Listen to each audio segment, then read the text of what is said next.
Hello student, आपके अपने YouTube channel में आपका स्वागत है। प्यारे विद्यार्थियों, आज के इस वीडियो में हम पढ़ेंगे अध्याय 2 स्थिर विद्युत विभव एवं धारिता के अंतर्गत समविभव पृष्ठ, विद्युत क्षेत्र तथा विद्युत विभव में संबंध। प्यारे विद्यार्थियों, यदि आप इससे पहले की वीडियो देखना चाहते हैं तो चैनल की प्लेलिस्ट में जाकर देख सकते हैं। तो आइए शुरुआत करते हैं। सबसे पहले समविभव पृष्ठ की बात करते हैं। बच्चों देखो, आप समविभव पृष्ठ नाम से ही आपको इसकी परिभाषा नाम में छुपी हुई। सम मतलब समान, विभव समान विभव, अर्थात ऐसा पृष्ठ जिसका विभव सब जगह क्या हो, एक सा, प्रत्येक बिंदु पर विभव का मान एक समान। तो क्या हो जाएगा भैया, समविभव पृष्ठ की किताबी परिभाषा अगर हमें लिखनी हो या परीक्षा में लिखनी हो तो क्या लिखोगे? तो आप लिखोगे कि ऐसा पृष्ठ जिसके प्रत्येक बिंदु पर विभव का मान समान होता है। ये तो हमने शब्द देखकर परिभाषा बना ली, है ना। शब्द देखकर हमने परिभाषा बना ली कि भाई जिसके प्रत्येक बिंदु पर विभव का मान समान हो, प्रत्येक बिंदु पर विभव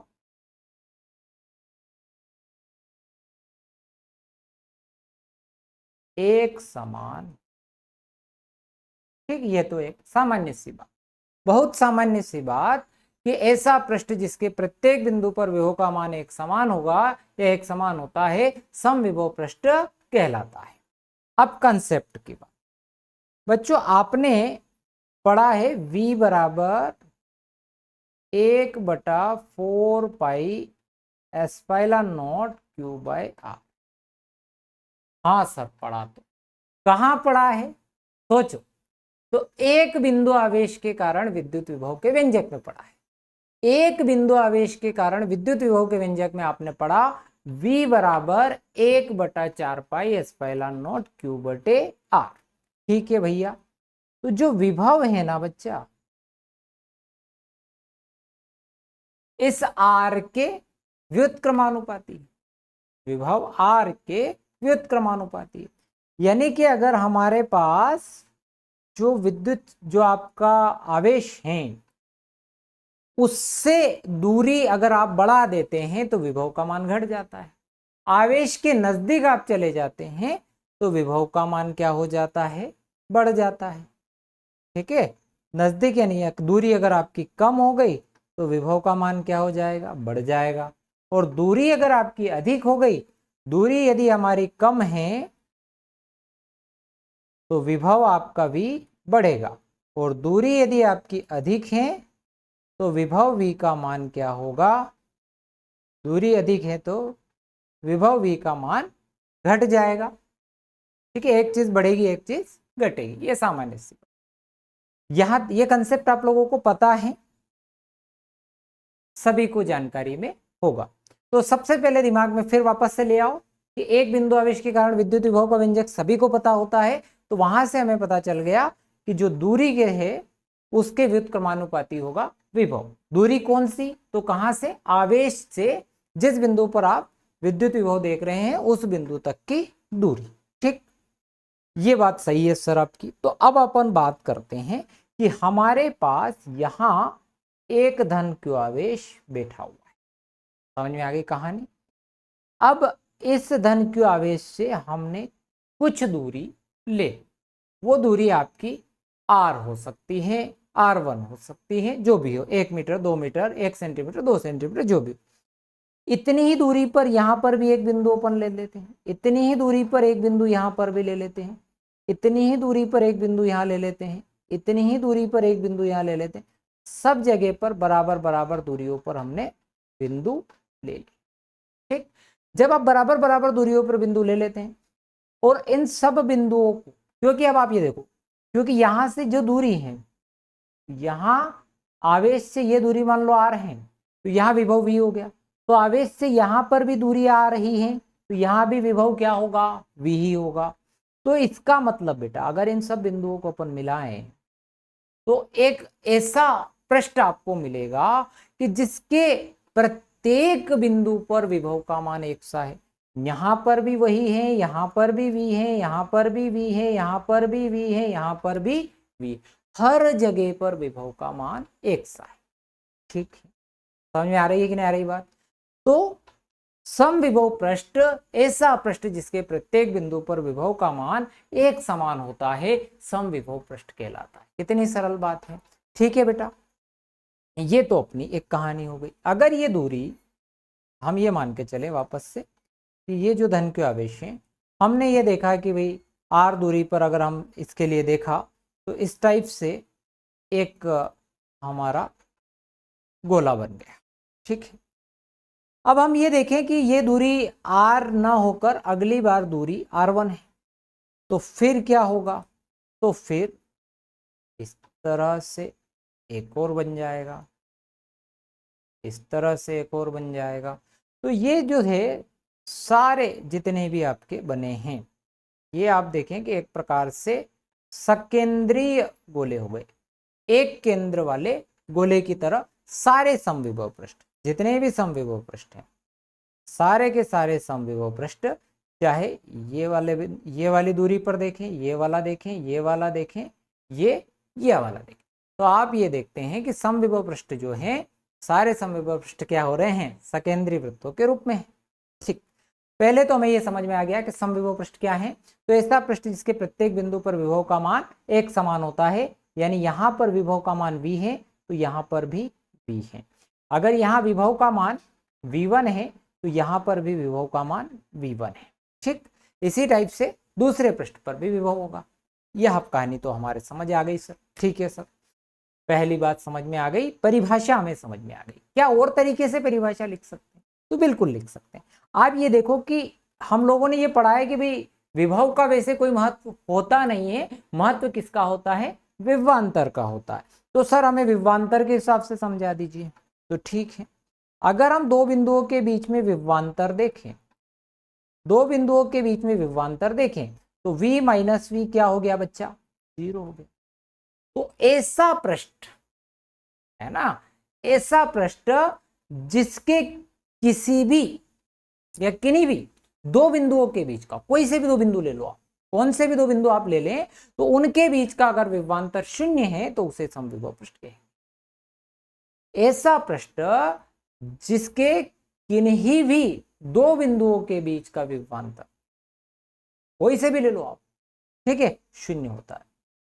ठीक, तो दो बिंदुओं के बीच का विभवांतर, ऐसा पृष्ठ जिसके दो बिंदुओं के बीच का विभवांतर क्या हो? 0 हो, उसे समविभव पृष्ठ कहा जाता है। यह बात हो गई क्लियर। अब इसकी हम प्रॉपर्टीज, गुणधर्म पर बात कर लेते हैं। तो पहले तो परिभाषा हमें समझ में आ गई है, वो हो गई समविभव पृष्ठ की सामान्य सी परिभाषा, ऐसा पृष्ठ जिसके प्रत्येक बिंदु पर विभव का मान एक समान हो। तो गुण नंबर 1 तो आप यही लिखिएगा, है ना। इसका अगर गुण की बात कर रहे हैं तो गुण नंबर 1, जिसके प्रत्येक बिंदु पर विभव का मान समान हो। बिंदु पर विभव का मान समान, ठीक है भाई साहब। दूसरे गुणधर्म पर अब हम बात करेंगे। दूसरा गुणधर्म है कि दो समविभव पृष्ठ एक दूसरे को नहीं काटेंगे। दो समविभव पृष्ठ एक दूसरे को नहीं काटेंगे।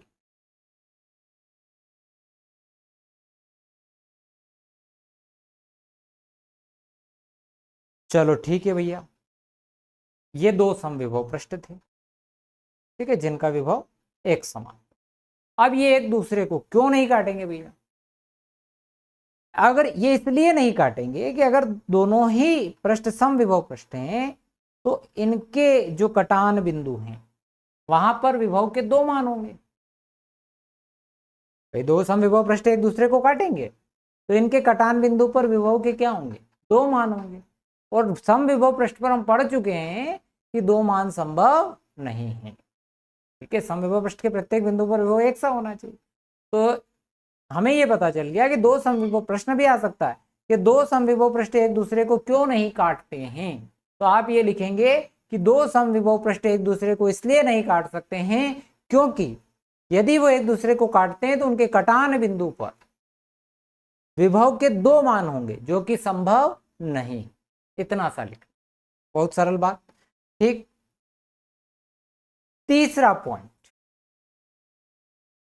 अभी मैंने आपको जब ये समविभव पृष्ठ बताया तो मैंने इस तरह से 1 2 3 नंबर इनको दिए। अब आप ये देखें कि यहां से ये दूरी अलग है, ये दूरी अपन ने R1 ले ली और ये दूरी R है, यानी कि ये दूरी दोनों ही अलग अलग है। यानी कि इस नंबर 2 वाले पृष्ठ का जो विभव है वो अलग है और नंबर 1 वाले पृष्ठ का विभव अलग है। ठीक, पर एक नंबर के पर प्रत्येक बिंदु पर विभव का मान एक समान, इस एक नंबर के सब जगह विभव का मान एक समान। और विभवांतर में मैंने क्या कहा, विभवांतर में मैंने कहा कि विभवांतर इनका शून्य है। अगर विभवांतर शून्य है तो विभव का जो सूत्र हम लोगों ने पढ़ा V बराबर W/Q0, अब Q0 का इंटू आप उधर कर दें तो W बराबर 0 हो जाए। तो समविभव पृष्ठ पर है ना, समविभव पृष्ठ पर एक बिंदु से दूसरे बिंदु तक, एक बिंदु से दूसरे बिंदु तक जाने में कोई कार्य नहीं होता है। समझ में आ गया कैसे नहीं होता है? तो समविभव पृष्ठ के एक बिंदु से दूसरे बिंदु तक हम जाएंगे तो कोई कार्य नहीं होगा। ठीक है, क्यों नहीं होगा आपको समझ में आ गया, क्योंकि उनके बीच का विभवांतर शून्य है। आप यहां से चलकर अगर यहां आएंगे तो यहां से चलकर आवेश को आने में कोई कार्य नहीं होगा। ये वाली कहानी, ये वाली एक बात। पर यदि मैं कहूं कि एक समविभव पृष्ठ से दूसरे पे जाएंगे तो बिल्कुल कार्य होगा। यहां से उठकर अगर आप यहां होंगे तो क्योंकि कार्य होगा, क्योंकि इनके और इस एक नंबर और 2 नंबर के बीच में विभव का क्या है, अंतर है। तो एक समविभव पृष्ठ से दूसरे पे जाने पर कार्य होगा, एक पृष्ठ से दूसरे पृष्ठ पर जाने पर क्या होगा, कार्य होगा। ये कहानी भी क्लियर हो गई भैया, यहां तक का आपको सब समझ में भी आ गया। कार्य क्यों होगा एक समविभव पृष्ठ से दूसरे पे जाने पर, तो इसलिए होगा क्योंकि उनके बीच का विभवांतर अलग अलग है। अब एक और सबसे महत्वपूर्ण पॉइंट, ये बहुत महत्वपूर्ण, इस पॉइंट को मैंने कहा ये बहुत ज्यादा इंपॉर्टेंट पॉइंट। अब जो समविभव पृष्ठ हैं, समविभव पृष्ठ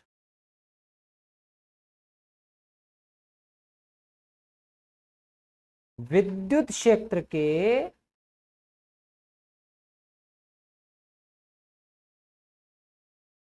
अभिलंबवत होता है।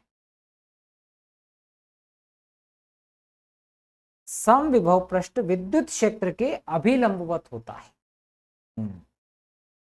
ये तो बात सही है कि भाई समविभव पृष्ठ विद्युत क्षेत्र, जैसे कि ये धन क्यू आवेश, अगर धन क्यू आवेश के लिए विद्युत क्षेत्र रेखाएं अपन देखें तो इस तरह से, चलो चित्रात्मक पर देखें, और समविभव पृष्ठ ऐसे हैं, तो समविभव पृष्ठ विद्युत क्षेत्र के अभिलंबवत होता है। पर हम माने ऐसा कि ना हो, अपन उल्टा सोचते हैं कि भाई समविभव पृष्ठ विद्युत क्षेत्र के अभिलंबवत नहीं है, और अभिलंबवत नहीं है तो समविभव पृष्ठ पर विद्युत क्षेत्र की दिशा में, समविभव पृष्ठ पर विद्युत क्षेत्र की दिशा में, समविभव पृष्ठ पर विद्युत क्षेत्र का एक अशून्य घटक होगा। समविभव पृष्ठ पर विद्युत क्षेत्र और इनकी दिशा में क्या होगा, एक अशून्य घटक होगा, विद्युत क्षेत्र का एक अशून्य घटक होगा। समविभव पृष्ठ की दिशा में विद्युत क्षेत्र का एक अशून्य घटक होगा जो शून्य नहीं है। इसका मतलब आपको यहां कुछ न कुछ कार्य करना पड़ेगा, कुछ न कुछ कार्य करना पड़ेगा। तो ये कार्य न करना पड़े, क्योंकि ये परिभाषा के विपरीत हो गया। परिभाषा ये कहती है कि समविभव पृष्ठ पर एक बिंदु से दूसरे बिंदु तक जाने में कार्य नहीं करना पड़ता है, और अगर हम ये कहें कि अभिलंबवत नहीं है तो फिर कार्य करना पड़ेगा। तो समविभव पृष्ठ विद्युत क्षेत्र के अभिलंबवत होता है, ये मोस्ट इंपॉर्टेंट पॉइंट है। समविभव पृष्ठ विद्युत क्षेत्र के अभिलंबवत होता है, ये पक्के से हम लोगों को रट के चलना है, रट जाना चाहिए। एक और लास्ट चीज हम देख लेते हैं, एक पॉइंट और। अब समविभव पृष्ठ पर अगर विद्युत क्षेत्र की बात करें, है ना, तो समविभव पृष्ठ पर विभवांतर शून्य है, तो विद्युत क्षेत्र भी क्या होगा, शून्य। ठीक है, विद्युत क्षेत्र की तीव्रता क्या होगी, कैसे, एक अभी हम संबंध पढ़ा नहीं है, तो वो संबंध बताने के बाद मैं इस पॉइंट को एक्सप्लेन करूंगा, पर अभी इस पॉइंट को यहीं पर अपन छोड़ देते हैं। ठीक है बेटा, तो हमारे पास ये 5 पॉइंट हम लोगों को पक्के से याद करने, 6 तो ऐसे ही बता दिया, और उसमें भी 2-3 पॉइंट मैं महत्वपूर्ण बता रहा हूँ। सबसे पहले तो आप याद कर ले कि दो समविभव पृष्ठ कभी एक दूसरे को नहीं काटेंगे, और क्यों नहीं काटेंगे ये भी प्रश्न आ सकता है, तो आप वहां लिखेंगे कि उनके कटान बिंदु पर विद्युत क्षेत्र की 2 या 2 से अधिक दिशाएं हो सकती है, जो कि संभव नहीं है। समविभव पृष्ठ के एक बिंदु से दूसरे बिंदु तक जाने में कोई कार्य नहीं होता है, ये हमको पढ़ना है। एक समविभव पृष्ठ से दूसरे समविभव पृष्ठ से जाने पर कार्य होता है। समविभव पृष्ठ के प्रत्येक बिंदु पर विभव का मान एक समान होता है। समविभव पृष्ठ विद्युत क्षेत्र के अभिलंबवत होता है। ये बिल्कुल 5 पॉइंट अपन को याद कर ले। अब समविभव पृष्ठ का महत्व, वास्तव में जैसे अपन विद्युत क्षेत्र में अपन ने पढ़ा था कि फैराडे साहब ने विद्युत क्षेत्र का एक पिक्चर के रूप में चित्रण किया था, तो ये उसी प्रकार का है, उसी का प्रतिरूप है। जैसे आपको एक चित्र दिखाई दे रहा है एक समान विद्युत क्षेत्र के लिए समविभव पृष्ठ। अब ये समविभव पृष्ठ आप ये देख रहे हैं कि ये यहाँ जो विद्युत क्षेत्र है वो एक अक्ष के अनुदिश है। देखें आप विद्युत क्षेत्र रेखाएं एक अक्ष के हिसाब से, तो अगर समविभव पृष्ठ आपका एक अक्ष के अनुदिश है, तो अब ये जो समतल अमन ने बनाया है ये कहां आएगा, तो ये YZ तल में। ठीक है, आपको ऑब्जेक्टिव भी क्लियर होने चाहिए ना, क्योंकि हमने क्या पढ़ा, समविभव पृष्ठ जो है वो विद्युत क्षेत्र के क्या होगा, अभिलंबवत होगा। तो ये जो समविभव पृष्ठ है ये आपका विद्युत क्षेत्र है, इसके लंबवत। तो जब अगर हमारा विद्युत क्षेत्र जो है वो एक अक्ष के अनुदिश है, तो जो समविभव पृष्ठ है वो किसके अनुदिश हो जाएगा, IZ तल में हो जाएगा।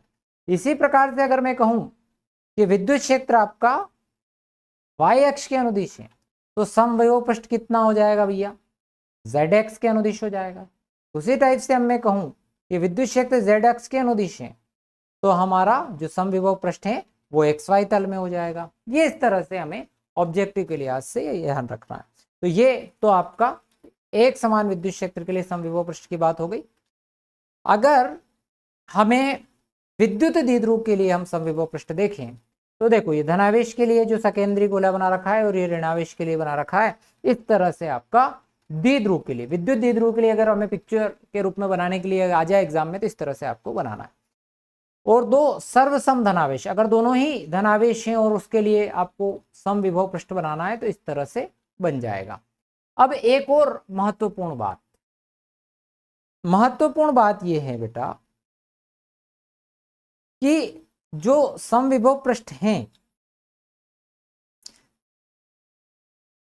किसी चालक के लिए हम लोग बात करें, तो किसी चालक पर आप कोई भी आवेश रहा है ना, तो चालक का पृष्ठ पर विभव हमेशा समविभव पृष्ठ होता है। चालक के पृष्ठ पर, चालक के पृष्ठ का विभव, जो चालक के पृष्ठ हैं, चालक का पृष्ठ सदैव समविभव पृष्ठ होता है। ऐसा क्यों होता है भैया, तो ऐसा इसलिए होता है बच्चों कि जो विभव है वो उच्च विभव से निम्न विभव तक जाता है, और तब तक जाता है जब तक कि पूरे पृष्ठ पर विभव का मान एक समान नहीं हो। इसीलिए चालक का जो पृष्ठ होता है वह सदैव समविभव पृष्ठ होता है, ये बात भी आपको याद। तो बच्चों ये था आपका समविभव पृष्ठ। अब हम बात करेंगे विद्युत क्षेत्र तथा विद्युत विभव में संबंध, जिसके कंसेप्ट अपन ने पहले पढ़े हैं, उस आधार पर काम आज हो जाएगा हमारा। तो मान के चले कि हमारे पास एक धन q आवेश है और माना कि विद्युत क्षेत्र में हमें दो बिंदु हैं हमारे पास यहाँ पर ये अपन ने बना लिया कि ये आपका धन q आवेश है, ठीक। अब इसमें हमारे पास विद्युत क्षेत्र है ये पूरा इसके चारों तरफ, और इस विद्युत क्षेत्र में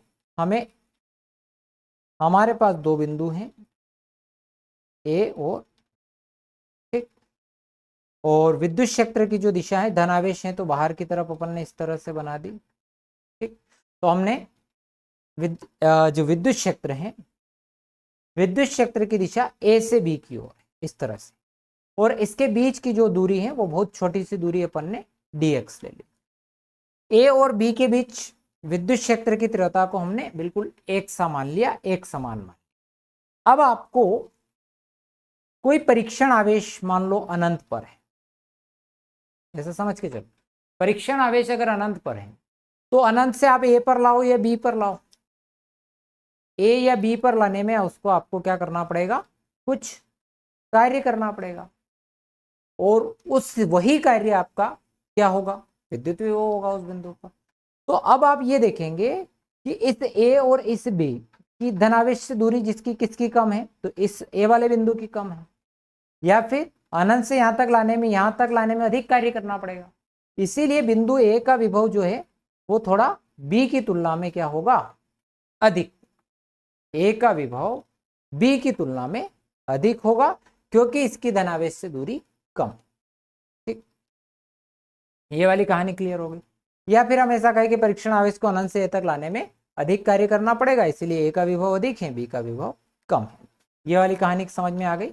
तो इसका मतलब हो गया कि परीक्षण आवेश जो है, परीक्षण आवेश क्यू नॉट को अनंत से ए या बी तक लाए तो उसे ए तक लाने में बी की अपेक्षा अधिक कार्य करना पड़ेगा। अतः ए का विभव बी की तुलना में अधिक होगा, यानी ए का विभव अपन माना बी प्लस डीवी और बी का बी हो गया। तो परीक्षण आवेश जो हमारा है क्यू नॉट को बी से ए तक लाने में किया गया कार्य, है ना। परीक्षण आवेश को बी से ए तक लाने में किया गया कार्य, तो कार्य क्या हो जाएगा हमारा। अब आपको कार्य निकाल, तो कार्य निकालने का तरीका, हमारे पास दो तरीके हैं कार्य निकालने के। तो पहला विभवांतर के परिभाषा के रूप में हम निकाल रहे हैं, तो V बराबर आप W बाई क्यू नॉट आप लोगों ने पढ़ा हुआ है, तो W बराबर वी क्यू नॉट होगा कि नहीं होगा, बिल्कुल होगा सर।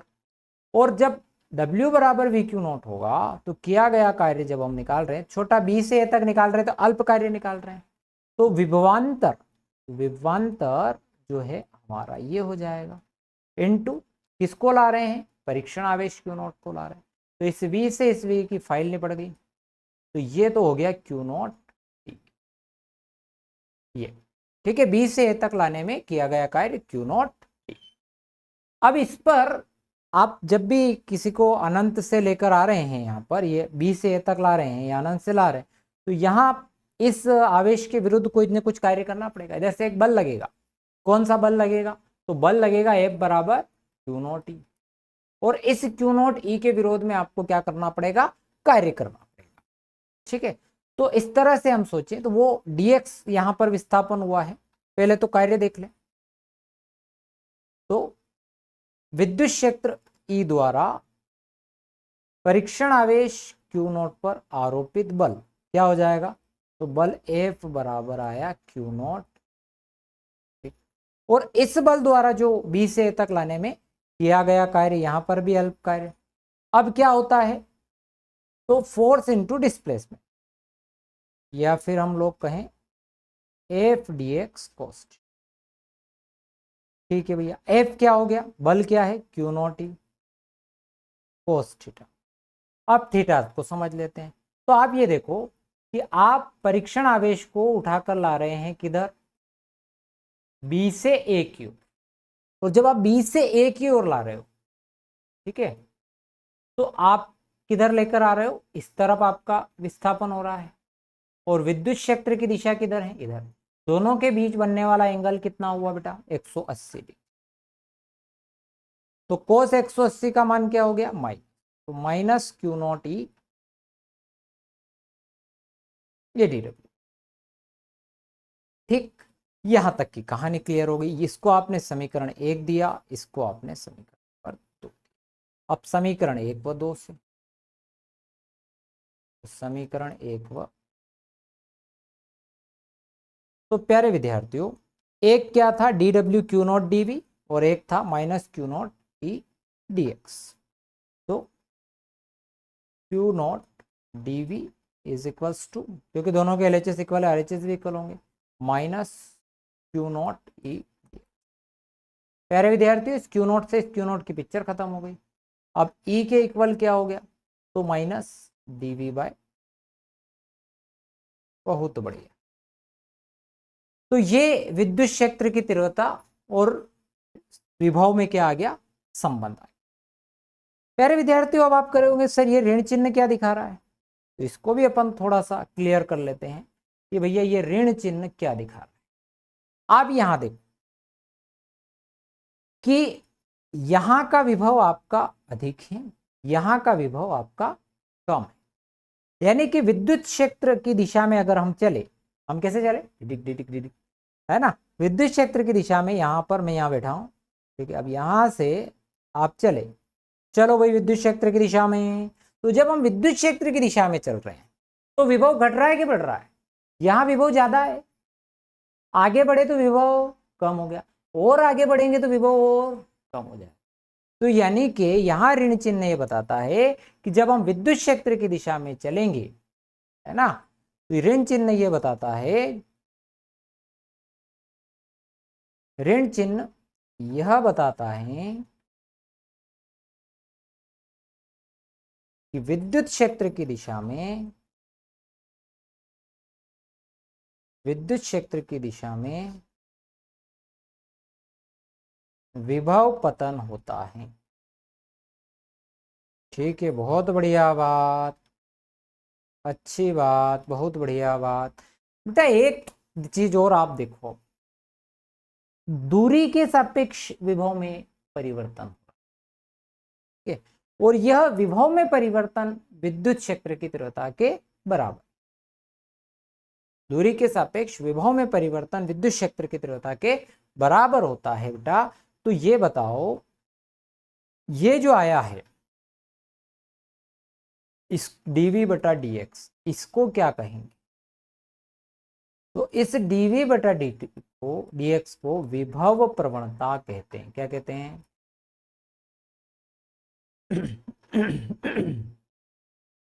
विद्युत क्षेत्र की दिशा में विभव के मान में जो परिवर्तन होता है, यानी कि विभव के मान में परिवर्तन जो होता है, विभव के मान में होने वाले परिवर्तन को विभव प्रवणता कहते हैं। समझ में आ गई बात। विभव प्रवणता जो है बेटा, विभव प्रवणता जो है वह सदिश राशि, विभव प्रवणता एक सदिश राशि है। जबकि विभव, हम पढ़ चुके हैं पहले बेटा, विभव एक अदिश राशि। और विभव प्रवणता का अगर मात्रक देखें तो बेटा विभव का मात्रक वोल्ट हो गया और दूरी का मीटर, वोल्ट प्रति मीटर। अच्छा, ये ई के इक्वल है, इसका मतलब ये विभव प्रवणता का भी मात्रक होगा, है ना। विभव प्रवणता का जो मात्रक है वो ये हो गया, या फिर विद्युत क्षेत्र का भी तो मात्रक होगा ये। तो विद्युत क्षेत्र का मात्रक वोल्ट पर मीटर, या एक और मात्रक आपने पहले पढ़ा है, क्या था भैया, न्यूटन प्रति लॉ। ठीक है भैया। अब एक जो मैं पॉइंट कह रहा था उस समय मैंने एक्सप्लेन नहीं किया था कि सम विभव पृष्ठ पर जो विद्युत क्षेत्र की तीव्रता होती है वह शून्य होती है, क्योंकि ये संबंध आप देखें तो विभवांतर वहां पर आपका शून्य हो गया, विभव का अंतर, और विभव का अंतर शून्य हो गया, तीव्रता क्या हो गई। इस लिहाज से आपको मैंने कहा था कि वहां पर जो तीव्रता होती है वह शून्य। समझ में आई होगी कहानी आप, ठीक। पर हमें यहाँ कुछ बातें ध्यान रखनी है यहाँ पर संबंध से। तो वो बातें क्या है? तो जो बात बेटा एक ही बात है कि विद्युत क्षेत्र की दिशा के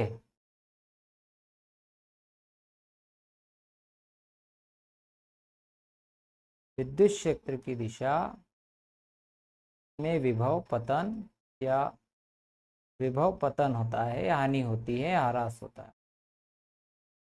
ठीक है, ये अपने को पता होना चाहिए। और क्या पता होना चाहिए? तो ये संबंध पता होना चाहिए। विभव प्रवणता एक सदिश राशि होती है, ये पता होना चाहिए, जबकि विभव अदिश राशि होती है, ये हमें पता होना चाहिए।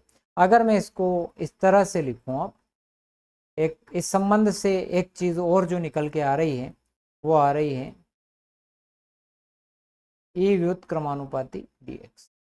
तो जैसे जैसे आपकी दूरी बढ़ती है, विद्युत क्षेत्र आपका जो है कम होते जाता है। ठीक है, तो ये वाली तो पहले भी हम लोगों को चर्चा अपने दिमाग में है और अपने को पता भी है। उसके बाद और चीजें क्या निकल के आ सकती हैं? ऋण चिन्ह वाला कहानी अपनी हो ही गई है ना। तो ये जो मोटी मोटी बातें थी, तो ये अपने जो बोर्ड में आती है। वैसे तो अपन इसमें और कुछ बहुत सारा देख सकते हैं, तो अपने को ये संबंध से एक फार्मूला अपन लोग यहाँ पर निकाल लें तो वो भी अपने काम आएगा। वो आएगा dv बराबर माइनस EDX। अगर आप इसको इंटीग्रेट कर लें, है ना, तो इंटीग्रेट अगर आप इसको कर लें तो जो विभवांतर है मान लो, ठीक है, तो dv यानी कि v2 माइनस v1 माइनस ई dx को भी हम पॉइंट ले लें कि x1 टू x2, तो dx का जो इंटीग्रेशन करेंगे x हो जाएगा और x2 माइनस, यानी कि विभवांतर के लिए एक सूत्र हमारे पास यहाँ पर तैयार हो गया। वो हो गया आपका विद्युत क्षेत्र गुणा, ठीक है, उनके बीच का जो विस्थापन होता है, जो दूरी होती है वो। ठीक है, ये सूत्र भी हमारा जब हम आगे पढ़ेंगे और जरूरत पड़ेगी इसी चैप्टर में, इस सूत्र की भी अपने को जरूरत लगेगी। अपन आप अलग अलग दिशाओं के लिए आइए, मतलब x अक्ष के अनुदिश, y अक्ष के अनुदिश, z अक्ष के अनुदिश, सभी के अनुदिश आप इसका उपयोग कर सकते हैं। तो प्यारे विद्यार्थियों, हमने पूरे वीडियो में 2 टॉपिक कवर करे और दोनों ही टॉपिक मुझे लगता है आप लोगों को समझ में आए होंगे। सबसे पहले हमने समविभव पृष्ठ देखा, तो ऐसा पृष्ठ जिसके प्रत्येक बिंदु पर विभव का मान समान होता है, और इसमें कुछ पॉइंट्स अपन ने इसके गुणधर्म के रूप में आपको बताए और जो आप लोगों को समझ में आए। प्यारे विद्यार्थियों, यदि आपको वीडियो पसंद आया हो तो चैनल को सब्सक्राइब जरूर कर दीजिएगा। और एक बात आप ध्यान रखिए, इससे पहले वाले वीडियो भी चैनल की प्लेलिस्ट में अवेलेबल है, चैप्टर के नाम से, चैप्टर 2, ठीक है, इलेक्ट्रिक पोटेंशियल एंड कैपेसिटेंस के नाम से आपको उसमें मिल जाएंगे चैनल की प्लेलिस्ट में। चैनल की प्लेलिस्ट में जाकर आप क्रम से वीडियो देख सकते हैं। 1st चैप्टर की भी बनी हुई है, 2nd चैप्टर की भी बनी हुई है, और बाकी भी मैं धीरे धीरे बना रहा हूँ। चैनल पर बहुत सारे ऑब्जेक्टिव के वीडियो भी बने हुए हैं, तो आप वो भी देख सकते हैं। तो प्यारे विद्यार्थियों, अभी तक चैनल को सब्सक्राइब नहीं किया है तो कर दीजिएगा, और अपने दोस्तों के साथ शेयर करना मत भूलिएगा। थैंक यू वेरी मच, मिलते हैं नेक्स्ट वीडियो।